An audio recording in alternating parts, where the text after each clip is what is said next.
Welcome. I have 3 jobs to do, and then I'll get out of the way of the main event and the conversation. I think the first is to thank the sponsors.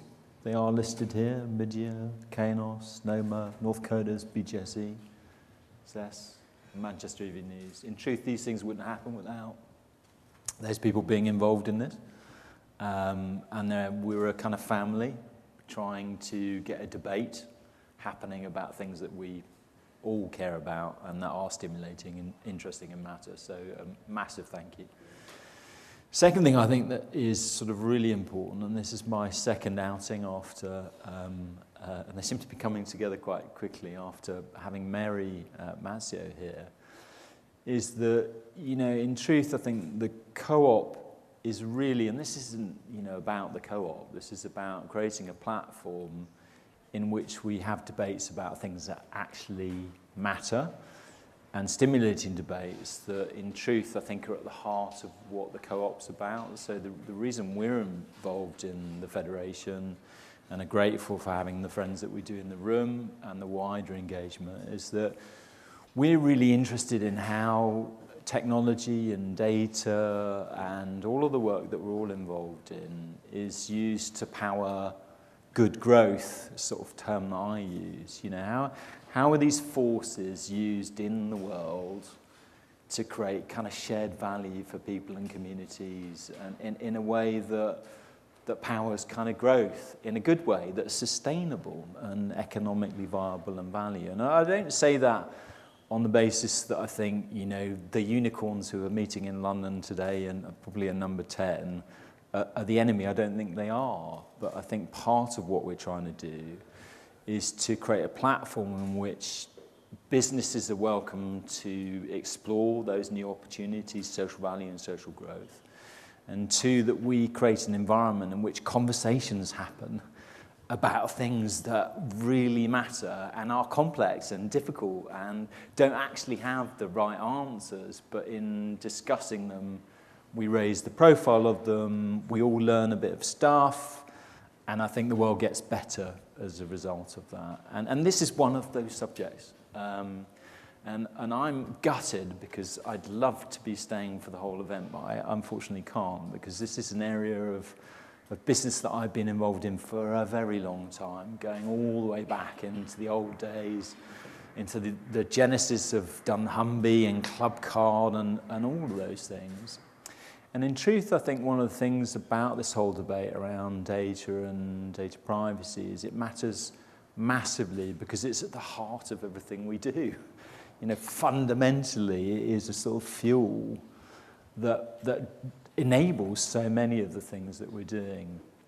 And of course, at the apex of that, as we have seen in the last few months, are fundamental questions, commerce and ethics. You know, what's the right thing to do with this valuable asset that in most cases I think we borrow? You know, we are borrowing that data and we have to look after it, protect it, and create a value exchange between us and our customers.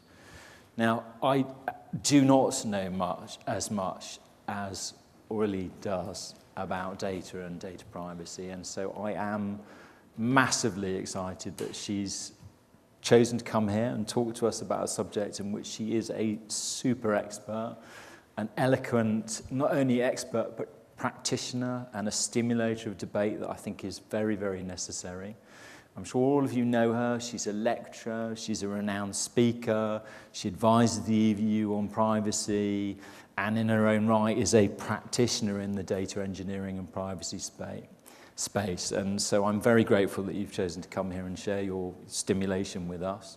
The format is that she will come up and do exactly what she does brilliantly well, and then there's a panel debate about that. And then the final thing is just to thank Emma and the team for continuing to create such a brilliantly stimulating set of content and agendas, and I hope it is a brilliant evening, and I'm very grateful to the participants and for all of you for coming. So I shall hand over to you, welcome you onto the stage. Thank you.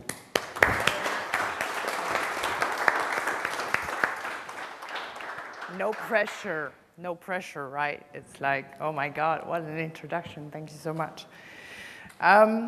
When I talked to Emer about what we were going to discuss, she focused on ethics, which is, now that the GDPR has been enforced, kind of the buzzword of the year. And I've been fortunate enough to be part of the ethics advisory group of the European Data Protection Supervisor that started 2 years ago with discussions about the GDPR is there, what do we do next? Because compliance is one thing, but the law can't solve everything. And so in my discussion today, I would like to talk a bit about the changing of our societies brought about by data, and also the values of basically our societies that we're trying to put forward. When I was hearing the introduction, I was reminded of an interesting book I read many years ago, which was The History of Chocolate. I spent a lot of time in Brussels, which was actually about the Cadbury family and how they had evolved. And within that book, and I really recommend you read that, it talked about their influence on the community around it, which kind of disappeared once they got acquired, I think it was by Kraft at some point. But the history of that family and those generations and the challenges of those generations as well was really an interesting read. So if you're looking for more inspiration that actually comes from this island, The History of Chocolate and the Cadbury family is interesting as well. So digitization challenges and our values as citizens, I wanted to start with this picture. Who knows what that is or who that person is? No? Any ideas? So this is Eleanor Roosevelt in 1948. I think she convinced her husband to push for a Declaration of Human Rights after the United States came to help us out with the history we experienced during World War II. And it came about because of World War II, because things happened during World War II where we thought, it's maybe something we can learn from and something we don't want to be repeated one way or another. And well, things evolve over time. We've had peace for 70 years in Europe. Obviously, it's not perfect. And I saw an interesting video a couple of years ago now. Maybe you've seen it. Patrick Stewart asking a cabinet of ministers what the European Convention of Human Rights ever did for the UK. So we'll probably share it after the event as well. I'm not very good with technology from time to time. I don't like to embed videos. It's too complicated. But look it up. It's really worth reviewing again, certainly in the times that we live in today. And so when I saw this and I thought about our values, my question was, do you know what this morphed into? What did the Human Declaration of Human Rights and then that other document morph into? It's something that's not very sexy, and this is one of the issues we have, I think, also in Europe. We're not good at basically communicating sexy things, but it's a very interesting document as well. It's called the Charter of Fundamental Rights of the European Union. And this week, a couple of days ago, I was in Berlin trying to explain to data engineers what the rights of data subjects were within the GDPR. And I said, don't read the GDPR. Don't read the 99 articles and the 173 recitals. Don't do that. Read the charter. And keep that in mind when you collect the data, when you process the data, when you develop. It just has 54 articles. It's not complicated. But this should be like in your background to think about when you use data in order to solve certain problems. And something I've learned also through time is that I've always thought about technology as the ultimate legal blocks. You know, my husband does a lot of legal with my son, and this is how I see technology. You put things together and you build them and things like that, and it's super interesting. But I learned through these conversations about ethics that actually the most powerful legal block that is there is the rule of law, is the fact that we can create concepts, is the fact that we can say something happened during the 1940s that we think is not acceptable. And we are going to translate that in certain values that will drive our society forward. And even though these values are not technical recommendations, they are the basis for building towards the society that we actually want. And within these concepts, obviously you've heard all about this idea of consent, as we all got these floods of emails a couple of weeks ago, say, yes, I agree, or if you don't agree, then we will delete you forever and your life is going to be horrible. But within these concepts of consent, we also have concepts such as data controllers. You are the company responsible for using the data in a certain way. But what the GDPR certainly wants to do as well is reintroduce this idea of data subjects, the rights of data subjects, which are rebalanced within the GDPR. And something I tell also a lot of engineers is, you also are a data subject. You're not just an employee of a company developing stuff. You are a father, or you are a husband, or you have children. And as such, you should think about these evolutions and your responsibility within the data ecosystems that we all build. So this is valuable for our consumers, our customers, but also us as parents or caretakers to say, I am a data subject, and the rule is there to give you tools, the law is there to give you tools to actually exert those rights and say, well, I would like my data to be used like this or like that. And in that sense, the GDPR is like a first step forward, is to say these are the basic rules. Now we need to figure it out.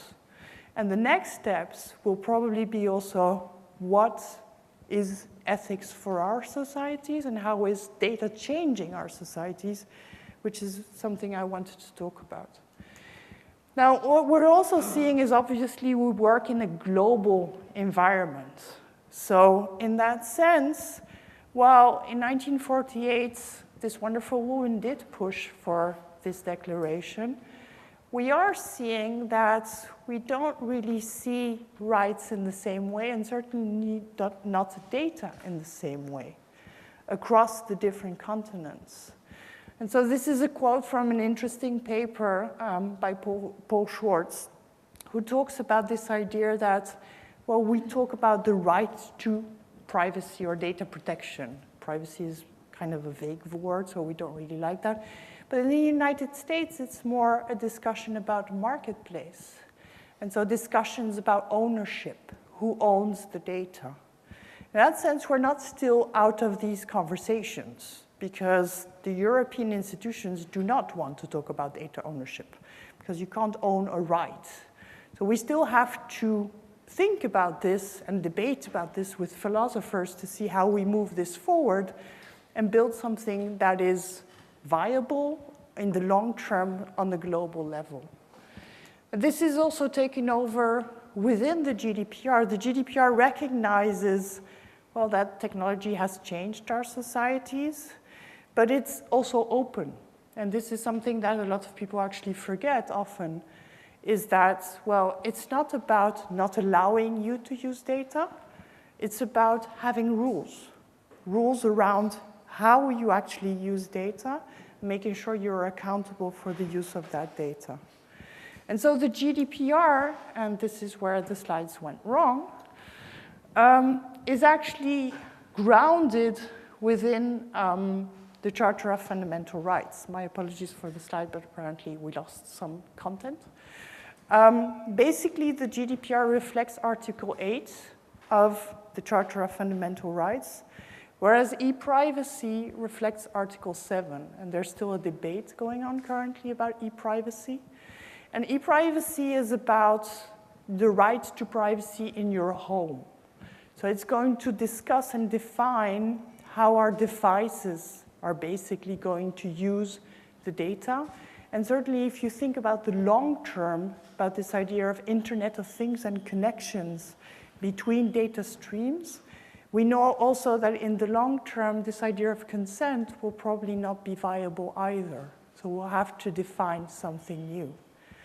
What is, however, already within the Charter of Fundamental Rights is this idea of human dignity, which should be inviolable and should be respected and protected, because this is what we learned from what happened in the 1940s on continental Europe, that certain uses of data were not ideal, that people suffered because of uses of data, and we should respect the dignity. The challenges that we'll probably see next, and I'll talk a bit about that as well, is reflected by the picture of Anne Frank, which talks about the fact that, well, she should be able to choose how she lives her life. So this is not about dignity in a certain time, but it's about autonomy, being allowed to make decisions about your life and not feeling nudged towards obligations because you get recommendations and you kind of feel that you don't have choices anymore. And as often happens, well, actually art reflected that one way or another. I don't know if you've seen the movie Gattaca a couple of years back. It's not recent. But they really pinpointed this idea of loss of autonomy. The main character was not born with the right DNA. And in that sense, his entire life was defined. And he challenges that. And he actually succeeds in challenging that. I think watching Gattaca is an interesting window into what might happen as we all share and swap our spits and share it with Ancestry.com or 23andMe to define where we actually come from, but where we also see within the privacy policies that their DNA, the DNA that I share with them, belongs to them forever, and also has consequences on the DNA of my loved ones because we share DNA with our families. So interestingly, these issues of autonomy touch upon also group privacy, so not only what the GDPR touches upon today, but challenges we need to think about moving forward. So what are the questions that we are faced with today? I typically compare legislation. I'm based in Spain, so maybe you visited the Sagrada Familia by Gaudi, and it's like a cathedral that keeps on being built and built and built, and nobody knows when it's going to be finished. We're in Spain, so we have time. But I think this is how I also see the rule of law, where the GDPR is one of the foundations that comes from the Charter, and where e-privacy is going to be built on top. And related to that, we have other legislations as well that kind of try to align one way or another. And the reason why we're building this, well, is because we have new challenges.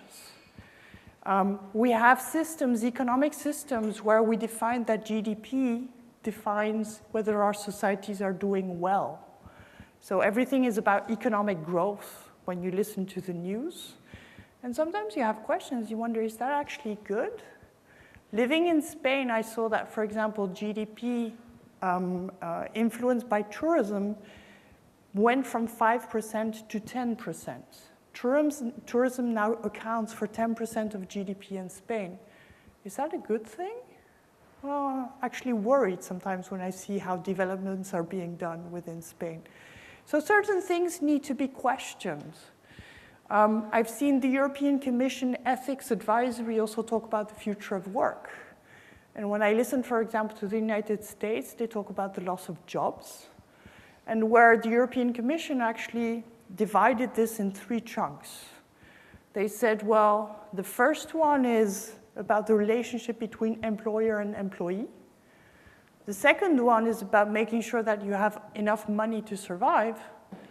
But the third one is about how do you live a fulfilling life. So it's another way of thinking about what are we going to face moving forward. So I have a very basic plan. My objective is to find happiness one way or another, but these are questions we need to find as well. What is happiness? How do we live fulfilling lives one way or another? The last point here is also maybe kind of a tantrum, or maybe not that far, against discussions of ethics in the UK, where there's this term, human flourishing, that keeps popping up. And this is where continental Europe asks questions. They say human flourishing is very individual. Oh, sorry. Is it just about me? Isn't it also about making sure that from generation to generation, we remain solidaire with each other? So be careful when you hear certain words. They are being used in different contexts and sometimes also influence the way you think about our evolutions of societies. So what does the GDPR try to address? Well, through this cathedral, we try to address basically two things: respecting the Charter of Fundamental Rights and building a digital single market. Whether it's too late or too soon, or the train has already left the station, is not quite clear. But where we are going to lead, I think, is when it comes to making sure that we live lives according to our values, even though we go towards digitalization. And as I said, it doesn't sit by itself. We're talking about a cathedral. So e-privacy is there, but also interoperability or roaming. We don't pay as much when you go from one country to another. And this is because that's what Europe is trying to build, this idea of digital single market. So a couple of weeks ago, I was in London, and I saw this banner, and it's really something the data science community is based upon. It's this idea that I have a problem and I try to solve it. And I heard stories of mainly American vendors talking about the different problems they had and how they solved them. So one of these stories was somebody who said that they built an app to make sure that their mother took their medication, which is nice, is an interesting use of technology. My question was, why don't you live with your mother? And the guy responsible for ethics at the European Commission said, I actually had the same question. So it really depends on how you look at these problems as well. What are you solving for? And as I read more and more about AI and self-driving cars, I'm like, are these the problems that I'm actually facing within my society? I'm not totally sure. So from there, I wondered, do the values, our values, influence the problems that we're trying to solve, or the societies we live in? I had another story from a friend of mine called Marty. He's in his 70s, and what he wants is a car that could actually tell him when he has to brake, because, well, he's getting older and a bit slower. And so again, sitting next to the guy from the ethics board, I was like, does he have a driver's license? Would we allow him on the roads in Europe? I'm not totally sure. I love Marty, I have no problems, but he was kind of looking for something that would maybe not be acceptable within our societies. So values, I think, influence the problems we try to solve, or the societies, even the history. And this is, I think, why we are kind of diverging for the moment with certain continents, because our history is a bit different as well. So I promised I would talk a bit about my children, because it's like an easy topic for me, and to explain to you a bit how the values have changed within societies, but also what I'm doing about it, because obviously technology is great. My 6-year-old, when she was 4, started singing ABC, thanks to YouTube. I love that. Wonderful, technology is wonderful. Having said that, she also had nightmares because she saw an advertising within Angry Birds that should not have been there. So compliance is great, but it's not wonderful. When I talked to Rovio from Angry Birds about this, they were like, yes, but we actually tagged the different ads. Well, apparently that one actually filtered through the system. So that wasn't wonderful. So when talking about my children, I did a presentation about this a couple of years ago. I said, well, often I lie when we talk about values, and my children taught me to lie as well. To be honest, I think if there's something that's changed in terms of values for my kids, I don't always say the truth. I don't know about you, but I often do. It makes my life a lot easier. So I lie about my weight. Obviously, nobody knows my weight, and it's nobody's business. But I don't lie about my kids. And I don't lie about my kids when I talk, for example, to their school, or when I talk, for example, to their pediatrician. And this is also something my husband said: never lie to your doctor and never lie to your lawyer. I think it's a good rule of thumb. And so this is a question I had for people in data engineering as well, is to actually say the truth to legal counsel, to the privacy officers within your company. And then they smirked and they said that they don't ask the right questions, which is also true. So in that sense, what I'm also seeing when it comes to technology is I'm also teaching my kids to lie. That's weird. That's really strange. Because they use technology so much, I actually push them to create false identities. And when I talk about this to other parents, they're a bit surprised, but when you have a longer conversation, they actually understand that there's a risk there. We want our kids to take advantage of technologies, but at some point, we also understand there's maybe a problem somewhere.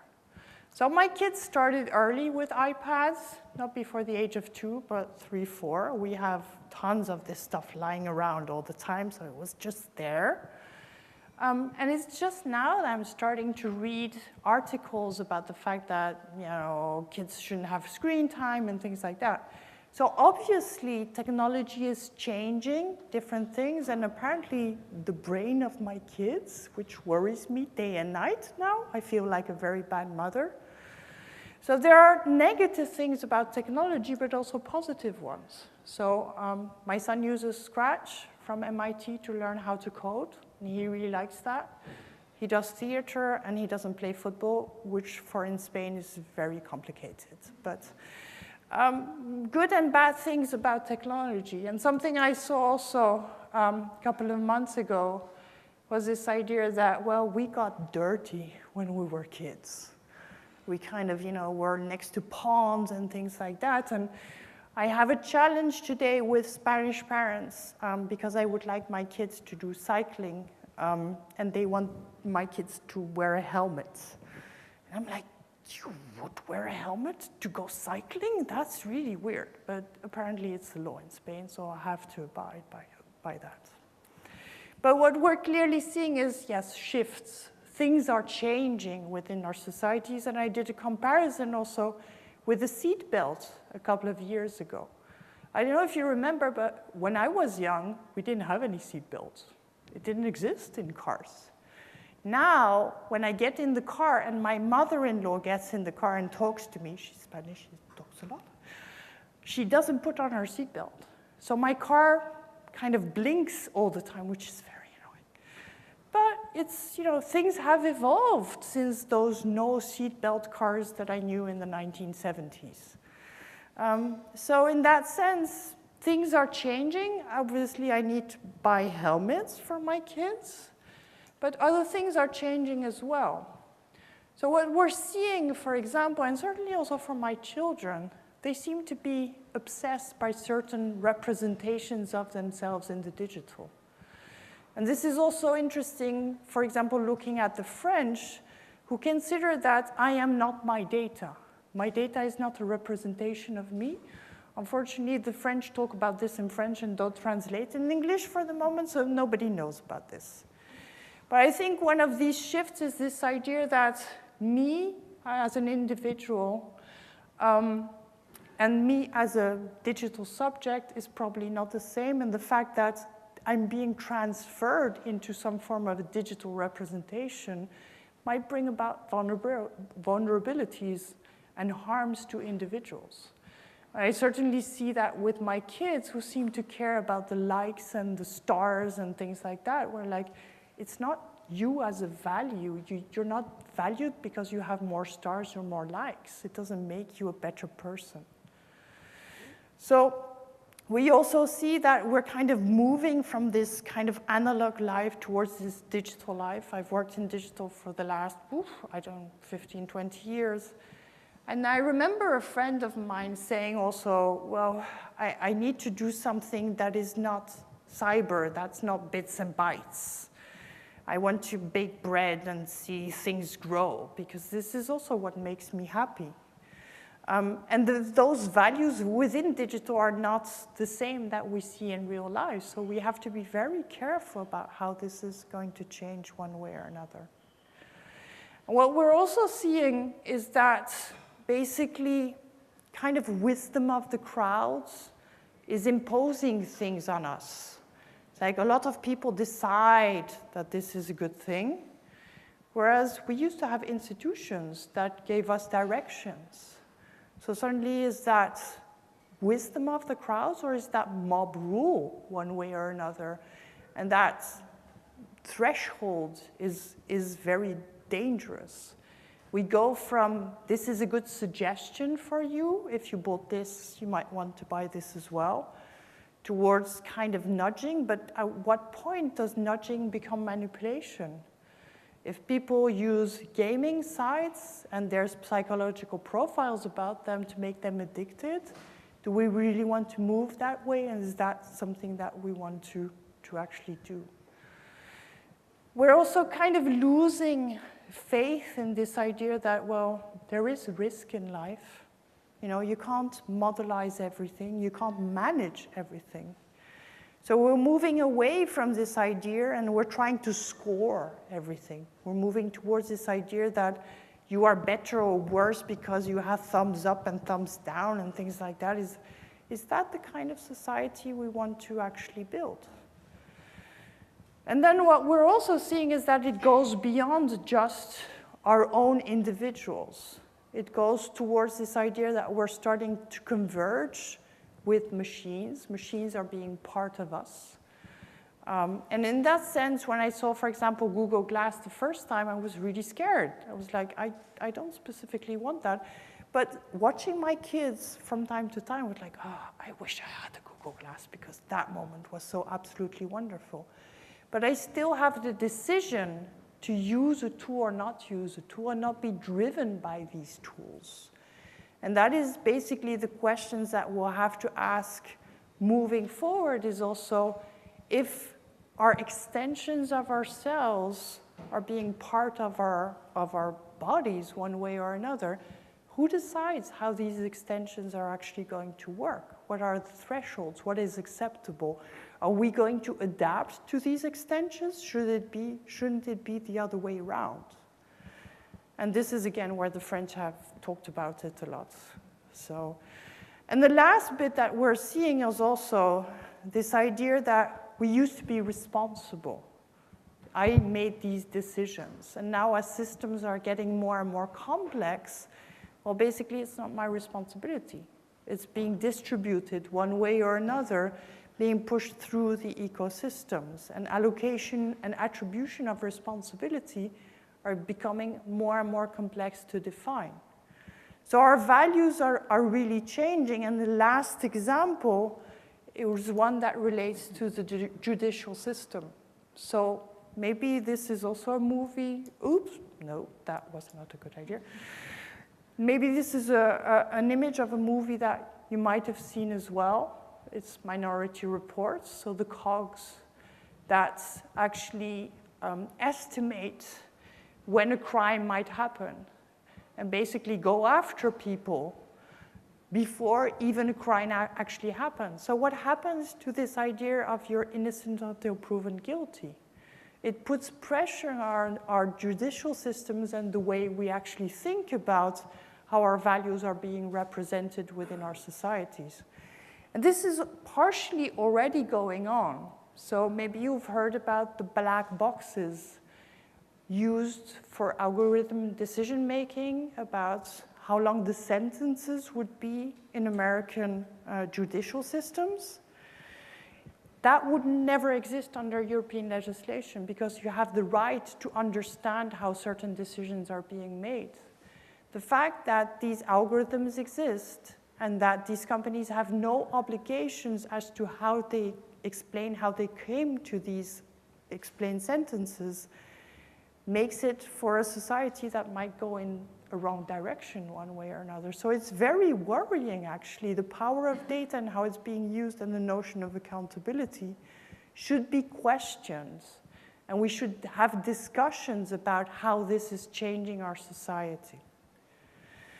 So this is also something that was related to that.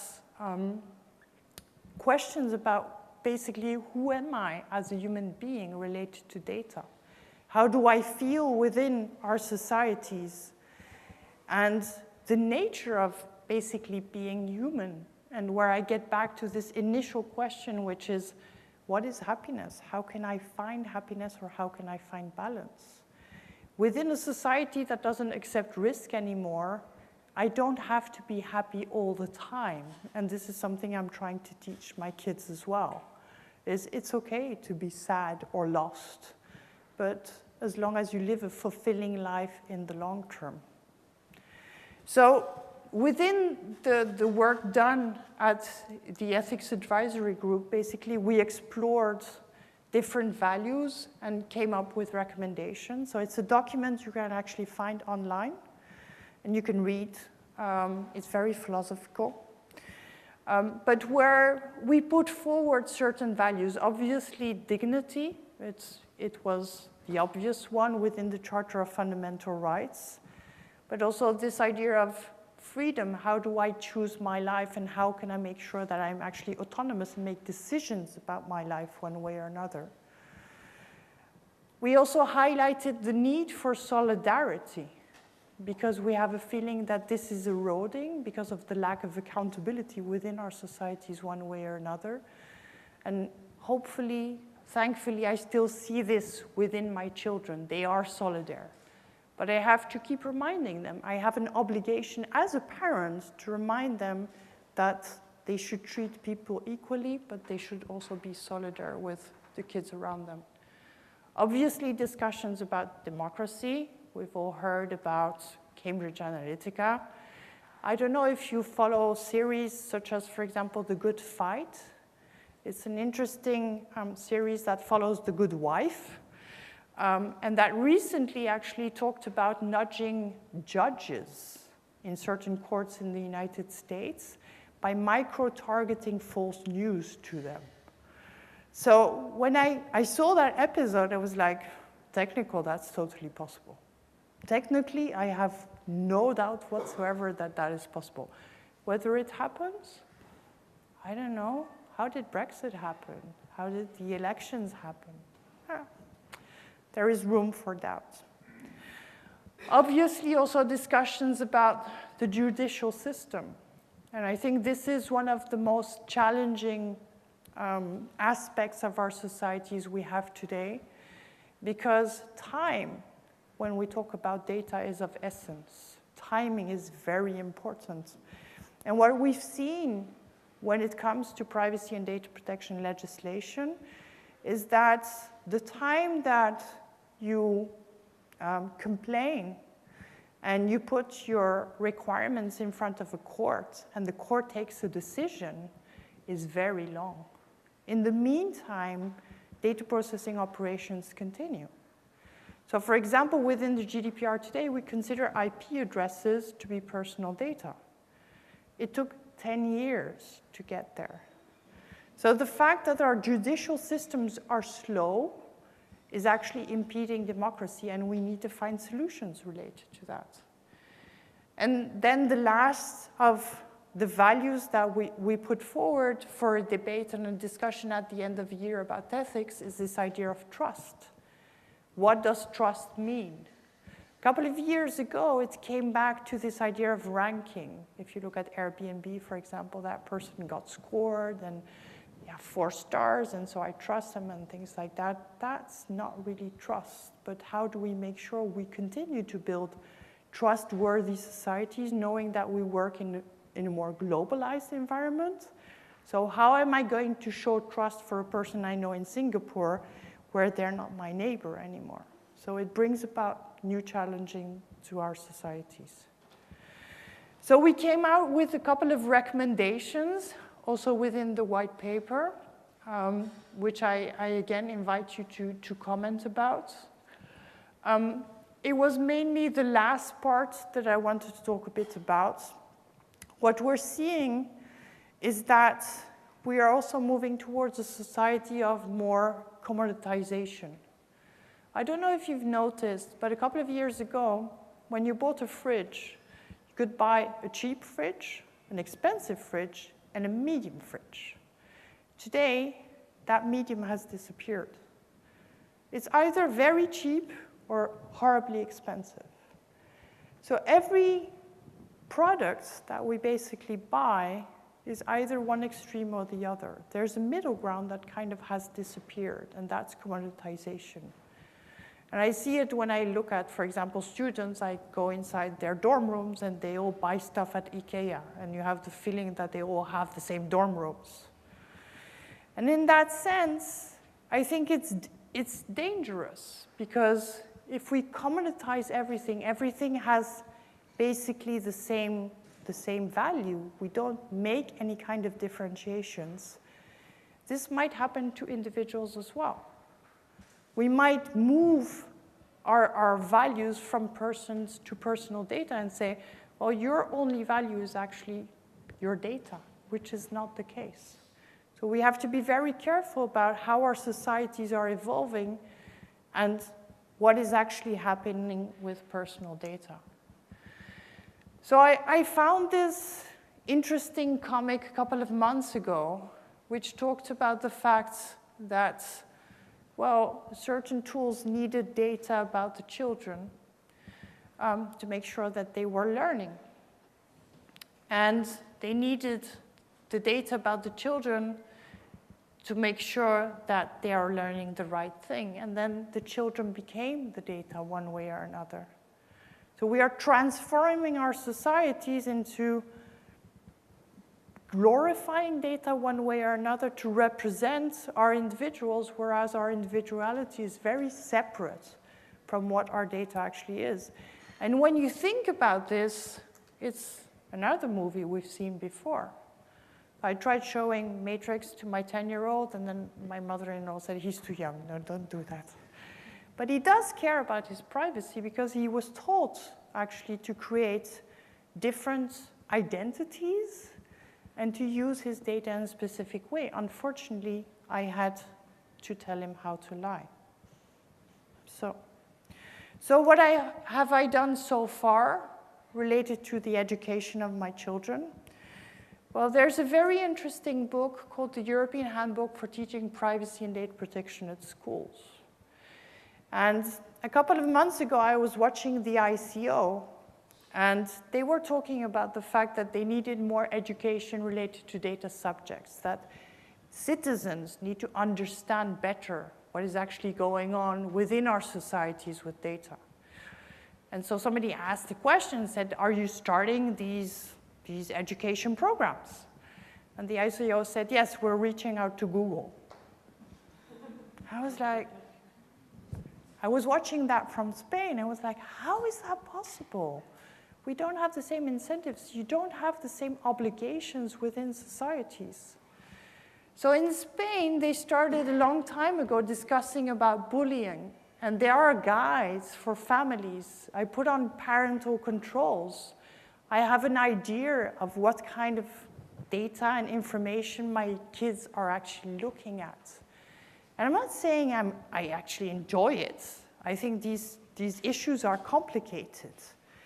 But hopefully with the help of the schools, one way or another, and also support from public institutions, I can have conversations about what would be best for my kids moving forward.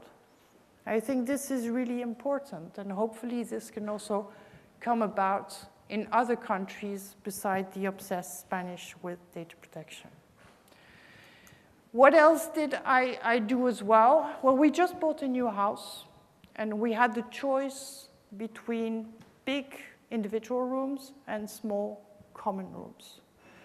And we chose for small individual rooms and a big common room. It's not that I want to watch my kids, but I want to make sure that I understand what they look at, and that we have conversations about this, and that we don't have each with their own screen in their own little room. Because this is how the social fabric of your family basically disappears, and you become too individualistic. So as I said, I put on parental controls as well, and we talk about democracy. My son has understood who Donald Trump is. I don't know how, but they talk about Donald Trump in playgrounds. It's amazing. They actually know who the guy is. He's 10. You're like, okay. And then he walks by the TV, goes, that's that idiot again. You're like, wow. Okay. But we talk about, democracy. What does it mean to vote? What does it mean to help people? What does it mean that I trust that friend and not that friend? Why do you trust that friend? What did he do? I have conversations about that. I often report internet content. So as I mentioned, well, certain ads found themselves in certain apps for kids, which is not a great idea. So I complain to business partners. And, well, I try to put information into context. When I asked my son, what do you want to be? And he said, I want to be a YouTube star. I was like, okay, well, you're good at theater as well. So that's still a conversation that's ongoing. But those are the examples that they see in front of them. That is success for them. That's worrying. I don't want that. And when I look at, for example, also the games that are put in front of my children, my mother didn't always want to buy the games that I wanted when I was 5 or 10. Now I understand why, because they weren't very useful. But the games that they build today are very different from the ones that we knew 20 years ago. And it's actually pretty difficult to find good games for your children.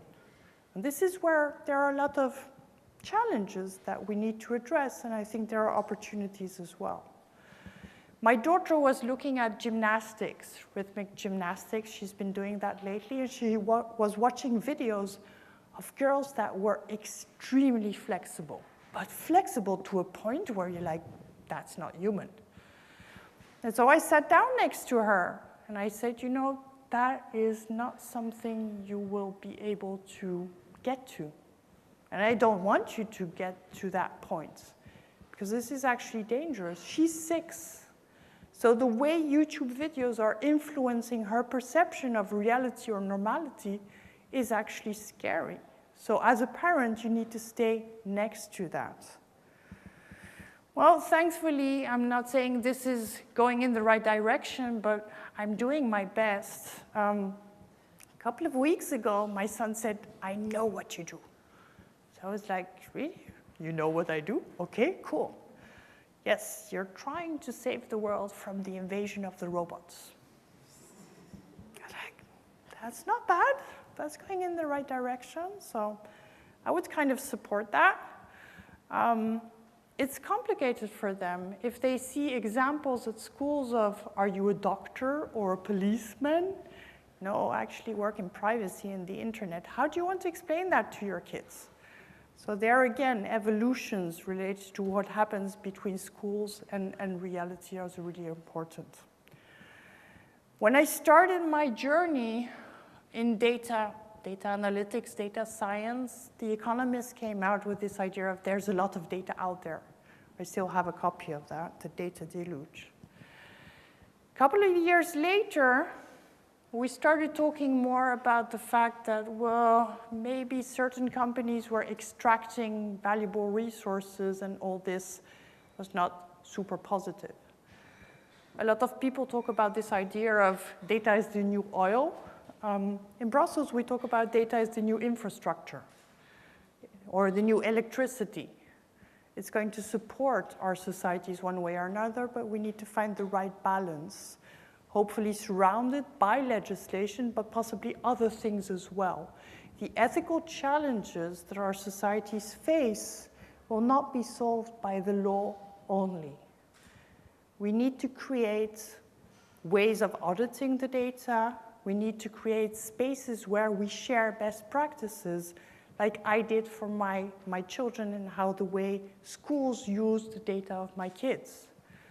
I don't want to be a privacy Taliban, but I did send all these consent forms 3 years ago to all the parents I know in Europe to say this is the way it should be done. So we started to have conversations about that. And then The Economist came out not very long ago about this idea of you can't hide anymore. Isn't this kind of worrying? So we should have conversations about this and make sure that, well, we can still be autonomous about our life, make decisions about what we want for us and for the generations that actually come because we're responsible for them. So a couple of years ago when I sold my first startup and I had a lot of money on my bank account, I should have been happy. It lasted about 6 months. I moved to Spain, changed my life, did different things, but it was like, I'm successful, I should be happy. Actually, well, not really. Money doesn't make you happy, and so I started a quest for happiness. And I included basically my family in that to say, what is happiness to us? And these are conversations we continue to have, and where we have down periods and up periods, but we try to build together as a family to support each other. And these are the discussions we need to have to say, well, for our societies, moving forward according to our European values, what would make us happy?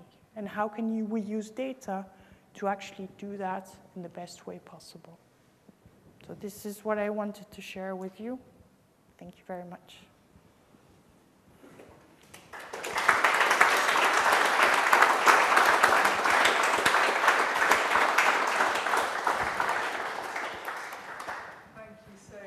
That was extremely thought-provoking. My name's Catherine Bryan. I'm Data Science Director at the Co-op, and I'm kind of standing in for Matt. I don't look much like him.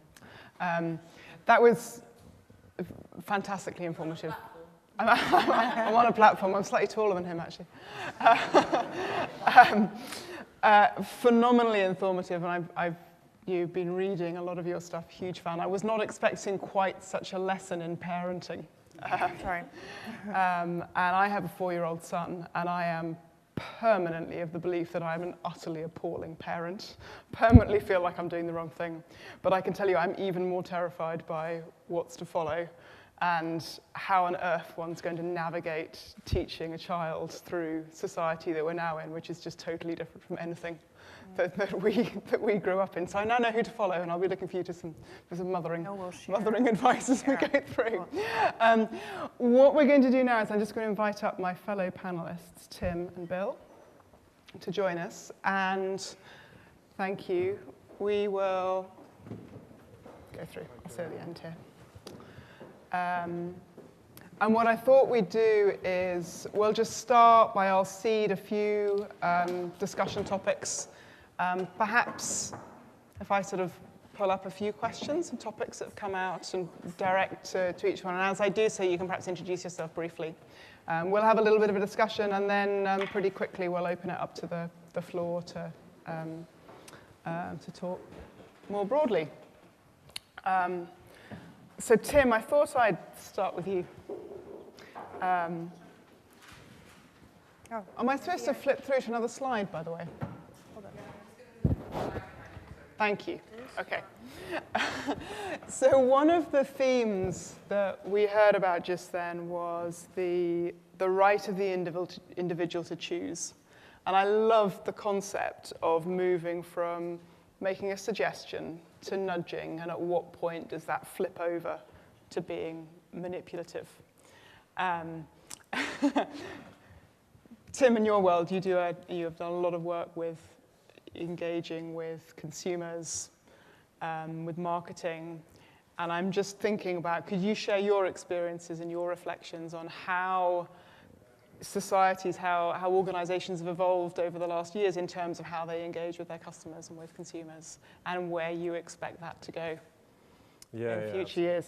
So, hello everyone. I'm Tim. I'm the director of very exceptionally long title there, pricing, personalization, and insights. So I started out at a company called dunnhumby. I'm guessing some of you might be familiar with them. They started out working with Tesco when they first started looking at how they use their Clubcard insight, Clubcard data. And I still remember one of the first things I started doing. I was working with Tesco and Procter & Gamble, and P&G, we were looking at how could we use the information we know about people to target them, to send them a communication. And I still remember sitting down with P&G, and they were like, okay, we want to go after Persil. And we want to find all the people that have never bought Ariel ever before, and we want to communicate with them. And at the time, this was still relatively early days, and everyone was like, okay, you could kind of see the marketing logic. You'd be like, this was acquisition. It made sense. Well, sort of made sense. But the reality was when as soon as you looked at the data, you then had this fascinating challenge of like, well, hang on a second. These people have never bought your product. You're on offer every other week, and they've walked past it, but yet you still want to communicate with them. And actually, they wanted to use this platform as a way of going and communicating and acquiring people because they knew that they'd never bought their product. And we actually started out there. Tesco were very good at this. They brought a really good balance of, well, if you're going to do that, well, you've got to reward some of your loyal customers as well, so that actually this is a trade-off where people will always get some people will always get the thing that they want.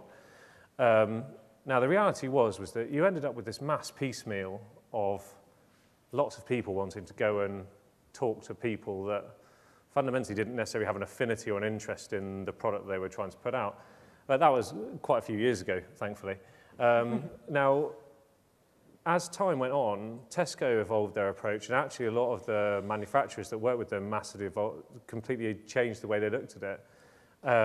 And it revolutionized those results as well. And the same as it has, I mean, to be fair, we were at Co-op, we weren't necessarily targeting for acquisition, but we weren't using our data to help people get the most relevant communication. And we weren't removing people that didn't want it. But what we saw was actually we switched that entire paradigm from being I want to do this to you, to being a pull. You have done something, which means that actually you'll like this. Oh, we've learned that you do like this. We can actually improve this and create this way of learning such that we can deliver a better result to you. And as a result of that, I mean, you all have, it was one of the things I remember when I was working at dunnhumby, everyone would come up to me and they'd go, I love those coupons we get. I love those coupons we get. It was always the thing that people liked, because over time we actually switched it from being this idea of I want to push this thing onto you to being what are the things that you would actually want to get. And the fascinating thing was that contrary to this historic kind of marketing belief of acquisition is my path to grow, actually a lot of the growth from giving people what they wanted was far, far higher. And in the world of Co-op as well, where we're still starting out on our journey of being able to personalize and get people relevant content, we have seen a massive shift in the results, the interaction of customers, and actually the value that they bring back into the business. So therefore, it's got to be financially sustainable in order to reward people, but we're seeing greater interaction and considerably better returns from actually giving people what they want to get, rather than trying to push the thing that we think we want to do to them.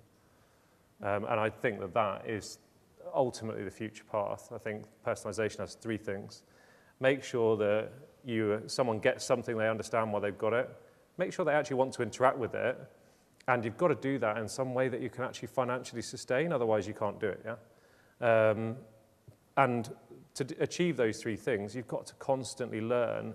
And we were talking earlier on about this idea of a finite project. This isn't a finite project. This is something that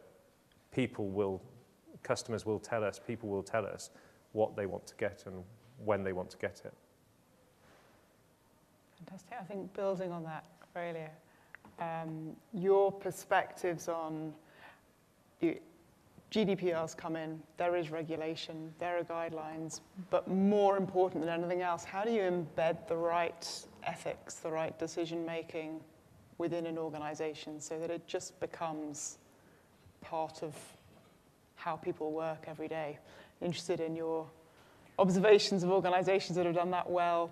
Yeah, it's the terms you use with the GDPR are often related to it's a risk exercise as well, because of fines, because of the sticks that's behind it. And obviously, talking about GDPR compliance to companies like Coca-Cola is not the same thing as talking to the United Nations foundations and things like that. So their thresholds of what is acceptable or what is not, and what is compliant and what is not, is very, very different.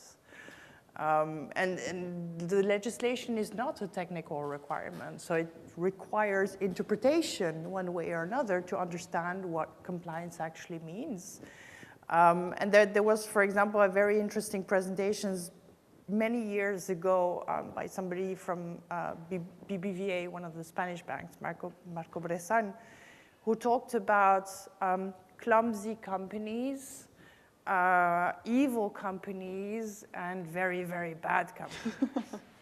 And so depending on incentives of companies, they will interpret the GDPR one way or another and touch upon those limits of compliance depending on what they do. And this is what we see with companies like Apple doesn't do this the same way as Facebook or Google, because their incentive is also different. Their business model is based on something else, or their reputation is maybe more important as well. So I see really a palette of white to gray, dark gray areas, and where it's also interesting because the GDPR pushes for this idea of certain companies need a data protection officer, and that person should kind of be independent from the company and help the supervisory authorities like the ICO, but also support the companies in doing the right thing.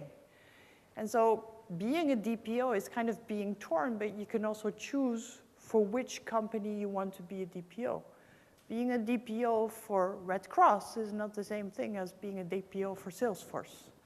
So these are already ethical choices you make as an individual in order to support compliance one way or another. So. Thank you. Bill, do you want to expand on that? I'm happy to pick up on both of those points, actually. Yeah. So you were earlier referring to the kind of at what point does nudging behavior becomes manipulating, and people have talked about the notion of a kind of creepiness line and that you feel like you've crossed. Yeah. And at the end of the day, it's essentially a test of public opinion.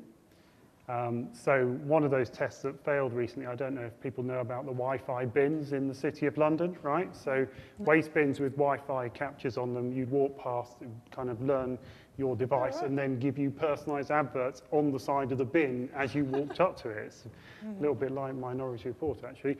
And that went way too far with the creepiness line, and that service was withdrawn, right? So how do you test public opinion? I guess I'd like to applaud some of the work that Co-op's been doing in this space to kind of test what is the creepiness line with Co-op members and exploiting data, and for both the purposes of improving products and services and also improving community engagement. And looking at some of the blogs that Co-ops publish, what's really interesting is that Co-op members aren't even speaking with one voice on this. Right? No. So that makes it really interesting around the area of consent, which obviously GDPR is a massive issue there. It's important to describe what the consent is so that those different opinions of different, say, Co-op consumers, different Co-op members can be properly represented. You also touched on the issue of how do we embed some of this, I guess, cultural change inside organizations, and that's a journey I'm starting to go on with Kainos. So should have done the intro. I head up data and analytics capability at Kainos. We're one of the sponsors here. And we're doing more and more work in machine learning, analytics, artificial intelligence. And so this notion of understanding the ethical implications of what we're doing is becoming more and more important. And I think it's right that we set out an ethics policy at this stage in our development. The interesting question is, though, how do we then embed that in our organisation? And I've asked Ema for some advice on this as well. And I think part of it is looking at case studies, like what did we do before, and learning from those. So the Open Data Institute, Catherine, I know the Co-op are using the Open Data Institute's Data Ethics Canvas, which helps us understand what are the ethical choices we're making in a particular context. It really is a useful resource. I recommend it. But what's particularly useful about that is you complete it for, say, one project or one initiative, and then you come back and you review it. So you get that wider learning in the organisation. Yeah. I don't know if you sort of agree with that. Yeah, I think it's, and we talked about it a bit before as well, if we, not in the ethical perspective, maybe before that, within the GDPR, this obligation to go through data protection impact assessments. And where we kind of have the same issue is, where do you start with these kinds of assessments and what kind of project or how does it fit in? And where basically you start with one, you pick one and you do that and you go through the process together with the people within your company. We all learn from that and we try to iterate and basically do better. And hopefully from these DPIAs, which are compliance obligations, you go towards ethical frameworks. I think that's like the potential road towards that. And where this obligation comes from, the law. So that's interesting, but it's just the baseline. The law just requires the baseline. If we can do better, and if we can do better also because we are willing to share best practices because we have no issues around being transparent, that is, I think, around data, the opportunity for collaborative working in certain sectors, more specifically than for private companies. And for example, this allows me also to jump to, for example, something that is very interesting within GDPR is this idea of data portability, which is a new right within the GDPR, which the obligations for companies is just to push data out. If citizens ask for the data under certain conditions, not everything, companies have an obligation to push it out. And if you think about that, it's like, if we get together and we actually do that together and we build new data repositories one way or another, and we use that to solve issues around society, around more collaborative ways of working, we actually create something that is not the Googles and the Facebooks of this world, but something else. And so again, the GDPR is this kind of starting point towards something else. And it's, the opportunity that's there. I'm going to ask one more question and then we'll go out to the audience. Bill, I wanted to pick your brain. You were talking earlier about this topic as it relates to the justice system. Yeah. Your thoughts on that? I love the cartoon that you showed earlier. It's from a conference. What you were missing was the strap line that was underneath. Did you see the cartoon which said, "How can you judge me?" There's actually a little commentary at the bottom which says, "You couldn't possibly understand," which I thought captures it brilliantly. Yeah, so a number of things you were touching on there sort of sparked my interest. So that cartoon actually comes from a piece of research in the United States around algorithms that suggest sentences for offenders, but there's no consistency across all the different states. We're actually implementing it a completely different way. And what you find sometimes with those types of algorithms is that they can continue to kind of embed institutional discrimination into that process, right? So another reason I've started down the data ethics route myself is because I was challenged by one of Kainos' clients around, okay, so you're suggesting some machine learning around risk assessment, but won't that sort of reinforce some of the stereotypes and discriminations already present in the justice system? And I think that's that.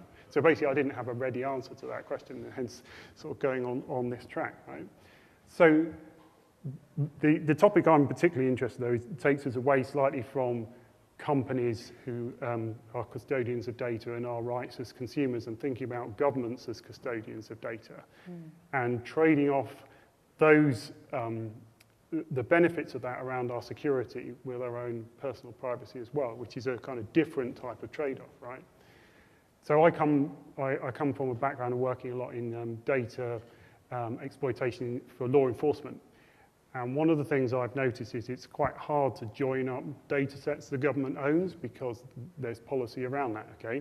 Now we might say there's good reasons for that policy, but in an open forum I'd like to perhaps challenge some of that, because sometimes when you're sitting on the other side of the fence, you think if we could join those data sets together, we could get one step ahead of the bad guys, right? So, and how is that policy formed? That policy is supposed to represent and reflect public opinion. So I guess that's one of the things that's really useful about a debate like this, is we can start to find out what public opinion really is on those topics. Brilliant. Should we open it up for questions? Perhaps if you have a question, if you could start by just very briefly your name and where you're from, ask your question and who you would like to direct it to. One or more of us. Yes. We have a roving mic, I think, somewhere. Hi, I'm Andrew Clark from Omidyar Network. Thank you so much for the contributions. It's been fascinating. Aurélie, you talked a lot about the role of parents and how tricky it is. I would have thought a lot of parents don't feel enabled or in a position to teach their children about safety and ethics online. Do you see educational institutions stepping into that role? Do you see any best practice across Europe where maybe schools or social care providers are starting to help children to navigate this well? So I have in Spain, so these are the examples that I'm sharing. So on different levels, as a parent within your home, what you have to think about and how do you protect your children, parental controls, more the technology side of it, I think is evolving slowly but surely. The debates and the discussions you need to have with your children as well about the values of certain contents that they see or things like that. And then the support of actually schools. So that handbook is there. You can order it online, and it's actually very useful because it's really courses for not kids of 6 or 7, but we're talking about adolescents, where they have discussions and debates about what privacy means and what they can do and things like that. And I think it started a couple of years back around more cyberbullying, and it's actually a evolution of that initial movement. Now I do see a lot of differences between countries. So Spain has kind of an obsession with data protection because of their history as well. And their closeness to the GDPR, because their current directive is actually very close to the GDPR, and collaboration around this. So for example, it was really interesting, and also because we talked about surveillance, the Spanish Data Protection Authority gave prizes about a week ago or 2 weeks ago for best activities around awareness and things like that. And it went to school, and it went to La Guardia Civil. So policemen actually explaining to kids what they should do with the data and things like that. So I would recommend taking a look at what the Spanish Data Protection Authority does. I haven't seen anything at the ICO for the moment. Yes. Hold on. So to continue that point, there was a debate in a school recently where children were talking about their rights in the context of parents sharing their information about them. So obviously, parents are great at sharing data about their children. There'll be pictures of them sat on potties, which are unrestricted. So what are your thoughts to do with where those rights sit? Because obviously the image rights sit with the person who's taken the photograph, but that is, in the sort of the legal context, how does that sit with the child who, unfortunately, their rights are quite confused? Yeah, so there was an interesting court case in Germany, I think about 18 months ago, about a daughter who had too many pictures of her on the potty on Facebook. And basically, she waited until she was 18 to drag her parents in front of the courts. Wow. So there is a responsibility, I think, also from parents to make sure that what they actually share, and I don't know how it works in the UK, for example, inside playgrounds. You see parents taking pictures. I see more and more parents making sure that they take pictures of only their kids. People are more aware of the fact that maybe they don't want other kids within the pictures and things like that. So education as a parent, and the responsibility you have in trying to make sure that the fabric of the family is respected as well is part of the discussions we absolutely have to have. So, The conclusion of the children's debate was very interesting. what did they say? They concluded that it was all right for their parents to share pictures with them, as long as they were smiling and were happy. They didn't mind. They could share as many pictures as they liked. But if the children, if they were fully clothed and happy, they didn't mind. The general, like 14, 15-year-old children. Fully clothed. They said, as long as they were happy and smiling, they just didn't mind. For any other pictures, They didn't want to. pictures of them looking unhappy, Yeah. they were distressed by. So parents have to ask consent to their children. Yeah, yeah. Well, exactly so. Yeah. My kids look away. They don't watch. Yeah. They don't want to see the camera anymore. They're like, no, I don't want to. And we had an interesting story also. My husband decided to buy a smart TV many years ago with like the camera and things like that. And then I was like, well, okay, but settings, everything is off. And then the operating system updated and everything was on again. Whoa. And so we live in Spain. They go to the swimming pool and they walk around naked all the time in summer. So I put a cache on top of the camera, but it also has speakers. And so basically, at some point, my daughter was playing the Wii and she threw the thing and she broke the TV. And so I said, well, no more smart TV in our home. And so my husband looked at the folders for the TV and he said, well, let's buy that super simple one. And so he went to the supermarket. He said, well, I want that one. And the guy said, no, you want the one with things like that. And so my husband said, no, if I buy that, my wife is not going to be happy, so I want that one. He waited 45 minutes for the guy to get it from the end of the warehouse. So it's interesting how we're pushed and nudged to buying stuff where you're like, I don't want that actually. So it requires more education on our side to understand what is inside this technology actually. There's more work to be done, I have no doubt, which is why collaboration is important. So, yeah. Ema. Yeah, I just wanted to ask the panel a question. So after GDPR came in, I can't describe the pleasure of unsubscribing. It was absolutely perfect. And I was interested to see with the rest of the community and federation. So I did a kind of a straw poll around the co-working floor and said, of all of the emails that you got the opportunity to opt into, what percentage did you opt in? And the average was between 2 and 4%. Now, I think that's a massive challenge for all companies because they've been used to, if you like, almost lazily accepting that or providing these as metrics. We communicate with X amount of people, but actually what we would have learned from 2 to 4% is that that's not meaningful communication. So I'd be interested to hear the perspective from the panelists, how you think that's going to change the way that companies behave, but also marketing departments who've been able to use this as an ROI of effective engagement for the longest time. Tim, do you want to take that? Yeah, there's probably there's another stat that I'd love to know around that, which is how many then value the content that they get sent on email. So if only 2% actually believe they opted in, actually, is it much more than 2% that actually value what they get sent?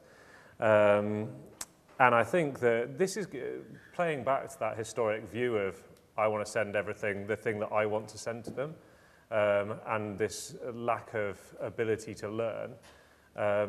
I think there's going to be a requirement on marketing departments to move away from this idea of what you want to push to what does someone want to hear about, and how do you make it such that they want to hear about and that they have the option to be able to send that back. There's still, even we'll all be conscious of this, there's this idea of like, if I want to double the amount of money I make from emails, I double the size of my distribution list. That logic will still apply to a number of businesses. And really, fundamentally, that's going to be about changing the way that marketing departments look at that, look at their return that they're getting, and stop from this idea, move away from this idea of this kind of quantum return to this actual customer value exchange and the customer value that they give out per communication, as in it's got to be something that a customer actually wants to receive and that they will actually want to interact with. And that's where this plays to your point around incentives as well. Mm-hmm. This kind of idea of if you're solely chasing the profit number, well, yeah, I double the number I send out and I don't worry about it too much. But the future and the ability to use data is going to be founded on trust. There is a stick out there, which is GDPR, but there's this massive carrot, which is actually where people really like the use of it and actually get it and understand it, they embrace it and they really do appreciate it. I mean, there's potential for that to be misused, which we need the legislation in place to make sure that that doesn't take us down that path. But there is a massive value to be added to us. And there's this incentive to do that in the right way. And that was also the promise of social media at some point, this idea of word of mouth. It's worth it, so I'm going to share it with my friends and things like that, until it got rigged. And I remember the times of digital when click-through rates were above 5%. We were testing stuff with Lycos years and years ago, and those click-through rates were not too bad. Today, they're absolutely ridiculous. And when you think about it, marketing is about trying to convince people that that product is worth it. And when I joined kind of digital analytics or web analytics, my idea was we're going to make products better so that word of mouth will work. And this is not what we've seen. We've seen some form of a hijacking of, pardon my French, but shoving products down people's throats, basically, while the products were not getting any better. And this is something that needs to be rebalanced one way or another so that we can use this idea of word of mouth and trust in a better way. But this requires responsibility from the side of the companies to make sure that they actually do the right thing. I completely agree with that. I see there being a shift from quantity to quality, where what matters is going to be the relevance and the quality that I perceive as the person that's receiving anything. And I genuinely believe that the organizations that will be most successful will be those that deliver the greatest quality, build the greatest trust, which in turn will actually mean that consumers will be willing to allow those organizations to learn more about them to increase the quality and make that virtuous cycle can come. And I guess some organisations will be forced to move away from directed email and postal marketing and more towards some of the web analytic techniques. And if people have said no to cookies and cookie walls are not allowed anymore, there are other techniques. Canvas fingerprinting is something that's kind of raising its head now.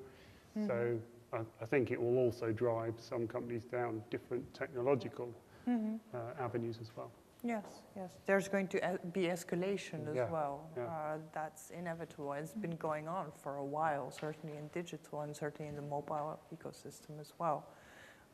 But it will be interesting to see also as citizens understand better what's going on, how this kind of power rebalances, because that's what the GDPR gives. It's like it's a tool for you to complain.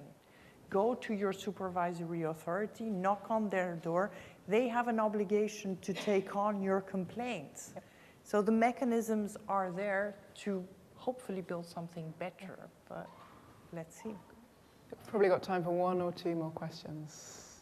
Sarah Jane. I was interested in... Mike. Oh, thank you. Hi. My question's for Aurélie, actually. I was interested in as GDPR has come in and looking across Europe and the countries and human response there too, have you seen a pattern of distinction in terms of companies that came really late to the party, of putting out their these are my new T's and C's opt-in, versus companies that addressed this 2 years ago? So I work for a company that started 18 months ago. And it was interesting, on the 24th of May, I call her the chief of staff, because I'm just the DPO behind this, where she made a list of everything they did. And I was super impressed. I've seen companies I've talked to 2 years ago who said, what's the GDPR? And today are data protection officers for those big technology companies. So I've seen a bit of everything, but obviously before January of this year, there was not a lot of interest, to be honest, and it kind of went crescendo over the last couple of months. As a human being, every company that's emailed me asking me to update my subscriptions in the last X many weeks, which are many, I don't read those emails, they're spam, so I'm lapsed. Right? Yes, and it showed moved my opt-ins and my relationship with them over time to the perspective where I now see a value-added service relationship that's reciprocated. I've not seen an email from them, and my relationship hasn't changed. Yeah, interesting, no? So it signals something from them as well, that they were like panicked and they did that last time, and they just delete, so, yeah. We had a question at the back. Hi, my name's Chris Spence from Jaguar Land Rover, and I just wanted to touch on some of the things you mentioned. Bill, you were saying about the shift you saw years ago, engaging with people and what they're engaged in, and I think you mentioned obviously the social media. I know there's a lot of talk recently about basically those becoming confirmation bias, like platforms where they're just focusing you and creating your interactions, your feed, the news that you read on the biases that you have to obviously increase your time. Where do you believe the responsibility lies with obviously the use of that data that's driving that? Does that lie with the company, with governments, or with society to address that? I mean, as long as you believe that is obviously creating polar extremes in our society of opinions. What are your thoughts? I think it's an absolutely brilliant question, and the whole concept of filter bubbles. That's how I've heard them being referred to before, and is quite terrifying actually. And you can totally understand how a lot of the events that are happening now, as in you see this greater polarization of viewpoints where people are looking to group under different things, and this reinforcement of your own view, and the ability to be able to take in and hear other opinions and viewpoints becomes very, very difficult unless you do proactively go out and seek them. And in terms of where responsibility to resolve that lies, I honestly don't know. I honestly don't know. I think it is a societal problem. I mean, if you look at, it doesn't necessarily need to be an online problem. You could look at the challenges of diversity, equality. Actually, a lot of these are rooted in the filter bubbles that we've created, yeah? Think about like the people that influence you and impact you are often quite like you, yeah? And it's not necessarily a new societal problem. It's just one that's more focused and more prevalent and easier to kind of expand and grow with the online. Yeah, exactly. Amplified. That's the exact word I was looking for. Thank you. I think You should do a swap. That was exactly what I was looking for. But that is the challenge, and I think that we haven't necessarily solved it. We've put in steps, and we're going to learn. And I think it will probably be a combination of all of the things that you talked about that we're going to need to solve for. I would agree. I think it's really interesting. I think GDPR has absolutely the right intent behind it, but you only have to look at the Facebook and Cambridge Analytica debacle recently to realize that technology and what is technically possible now has far outpaced the debate in society around what we consider to be okay. And actually there's a real, tussle is the wrong word, but you've got technology and capability that's gone one place. You've got regulation that actually is doing a pretty good job of keeping up, but there's a lag time there, and you've got, society needs to have the debate to norm around what do we feel is appropriate and what bounds we want to put around that. And it's going to be, that's next generation, we're going to be continuing that discussion, I think. I think related to filter bubbles, there's also a discussion to have, and maybe you can chime in also related to that, about algorithms and the fact that we want recommendations and recommendations, and within those recommendations, there is no possibility for serendipity, for let's just push something that has nothing to do with it. And that's a choice of building an algorithm to say, well, I'll take 60% of recommendations because of the system, and then I'll take something related to something else, and I'll build my algorithm in another way. I think this is where transparency related to how these recommendations come about is important. We need to have conversations about this, where companies usually hide behind, no, it's intellectual property, so you can't know, which doesn't make sense because supervisory authorities can actually ask these questions.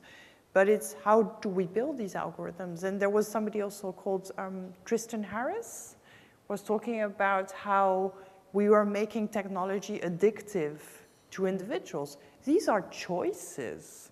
The fact that when I start up Netflix, something ends and I have like these 15 seconds before the next thing starts, I hate that. Yeah. Because, yes, but so make it a choice. Make it a way to configure how Netflix actually works. And this is one of the challenges also, is we can do a lot with technologies and we can surface a lot of these choices actually. But then it's about people actually understanding those choices. Privacy settings inside Facebook 3 years ago were a lot less complicated than what they are today. And they're not perfect. Having said that, I like Facebook, to be honest, so I confess. But they have an interesting challenge of education, surfacing those choices. What does it mean? User experience, what does it mean? How do I use the data? And our systems are getting more complex also. And this is also where I kind of align with you related to legislation. When you think about how legislation modelizes the world, it's too simple. They talk about controllers and processors and maybe joint controllers. These are like the 3 roles that we see. I see about 17 different roles depending on how the data actually moves, and this is where legislation is not there yet. But companies can have responsibilities to say, this is how I built my algorithm, and I add serendipity inside this as well.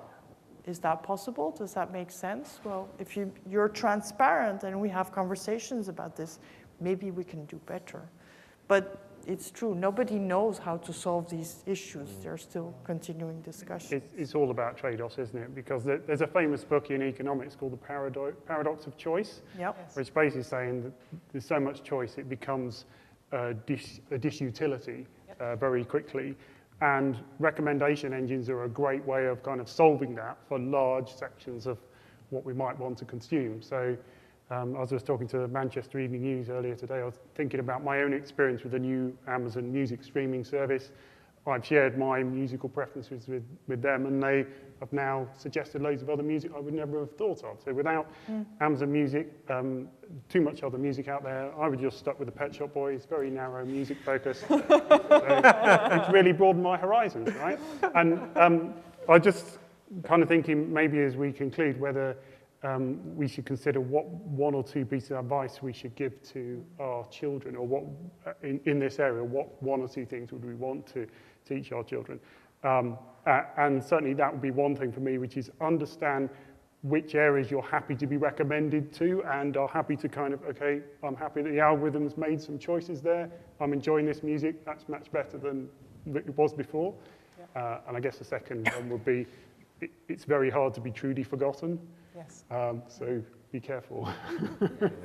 Fabulous. Well, look, we could continue this conversation all evening, but I suggest we retire to the bar and continue the conversation over a few drinks. So that leaves me to say a huge thank you to Aurélie, thank you to Bill and to Tim for joining me. And thank you all for coming and making the event what it is. I think we've got a slide quickly that flags up the upcoming events. Yep. Fantastic. So if I can, put in a pitch for the continuation of these events. And I think the next event coming up is Shannon, which is shaping up to be absolutely fascinating topic. So please do come along. And I believe that this one's going to be an online meetup as well. Is that right? It's a live. Excellent. So you can sign up now. Fantastic. Thank you very much.